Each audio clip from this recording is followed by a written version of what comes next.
30 bandolier clip scratching clip. You are welcome in my place of business. I feel safer. I'm not worried about getting robbed. There's enough guns in here that I'm comfortable. Thank you. Yeah, I think that the only place you may be safer than in this room is at the detention center. I don't know. Well, it depends on which side of the bars you're on. Oh, that's true, yes. This is, our sheriff is saying this is much safer. I take your word for it, no worries. All right, it looks like the majority of folks are in. Thank you for bearing with me while we got through that.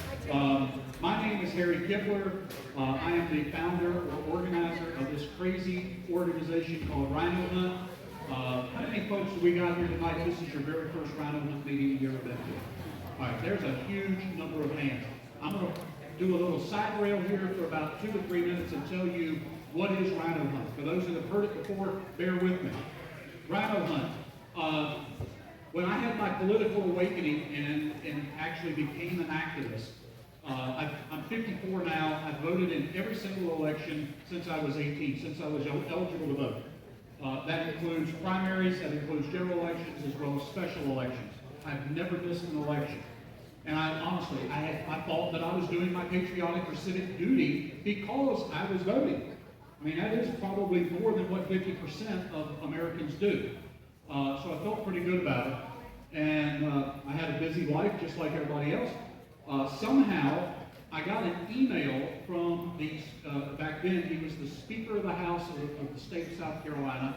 And in his email, he said, we need to get more Republicans elected to the State House here in South Carolina. And he listed out a whole bunch of reasons. He said, well, first of all, the Republicans in the South Carolina legislature save the taxpayers, and I'm just going to make up numbers because that's what they do. Plus, I don't remember the exact number. But the Republicans in the State House save the taxpayers $35 million this year. Yay. Sounds good, right? Yeah. And we did this, and it was something else that was really, really good. And there's like 4 or 5 things that they did that the speaker, Bobby Harrell was his name, that he was bragging on. And then he referenced a few things that weren't so great, and he said, those darn Democrats. And I was like, oh man, we need to get more Republicans elected. I agree with this guy. I'd like to see taxes cut instead of taxes raised. I'd like to see school choice, real school choice. I'd like to see protection of the unborn. I mean, there's lots and lots of things that I'd like to see. We need to get more Republicans elected. I am not kidding you. In my living room, I took out a legal pad, I drew a line across the top, a line down the middle, and I wrote Republican and Democrat in each column. And the first time ever that I Google searched and found the website for the South Carolina State Legislature. I went to the House, and I looked up the members, and I started with the very first name, alphabetically, and I read their bio, and I put a little tick mark whether they were a Republican or a Democrat. You know, the little 1, 2, 3, 4, and slash for 5. And I did that all the way through every single member of the South Carolina House, and they added up pretty quickly, and I was like, something's not right here. They've got a huge majority of Republicans. How do they blame anything on Democrats? He must have been talking about South Carolina State Senate. So I got out another piece of paper and did the same exact thing. Didn't take us long because there's only 46 senators. And lo and behold, South Carolina Senate was made up of a huge majority of Republicans. And a couple of months later, when I actually got down into the depth of reading the House and Senate rules, the rules that they created for themselves, I found out that the Republicans, and this is back 12 or so years ago, 13, 14 years ago, the Republicans had a filibuster-proof majority in the South Carolina Senate.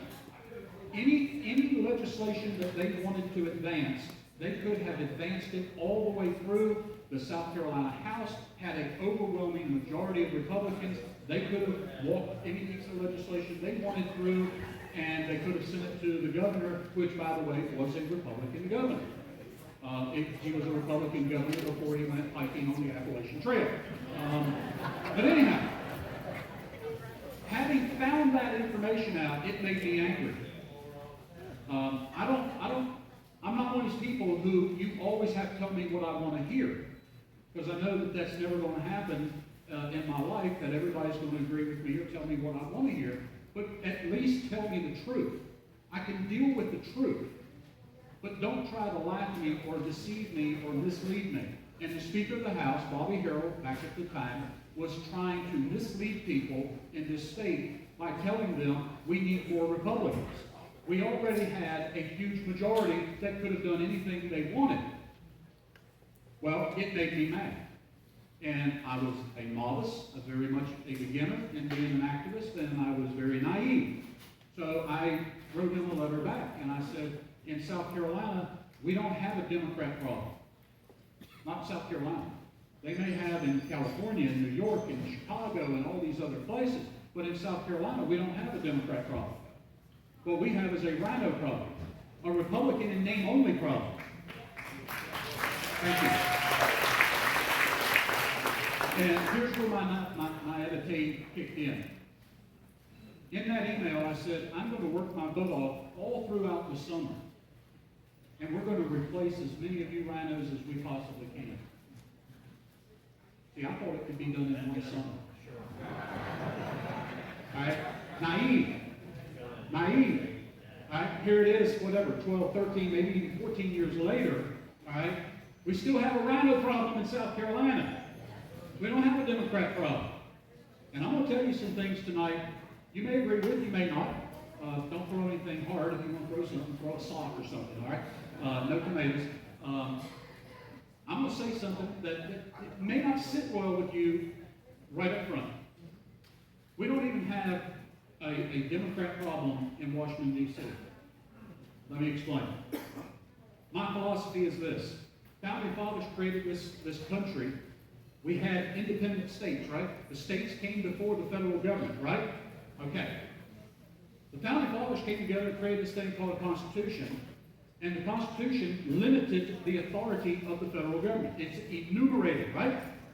All right. So, do you think those smart founding fathers who had just fought a war for independence, they had studied cultures and governments all around the world at that time, do you think that they would have trusted the federal government to limit their own authority? No, of course not. They limited the federal government's authority by a document called the Constitution, but they were very clear that it was the state's responsibility to enforce the limitations on the federal government. And that's why I say boldly, we don't have a problem in Washington, D.C. Washington, D.C. is the symptom of the problem. 99% of the problems that we would identify in Washington, D.C. could be taken care of if we had state lawmakers in South Carolina and the other states, and a state governor with the cojones to simply stand up to the federal government and say, that's unconstitutional, and we're not doing it.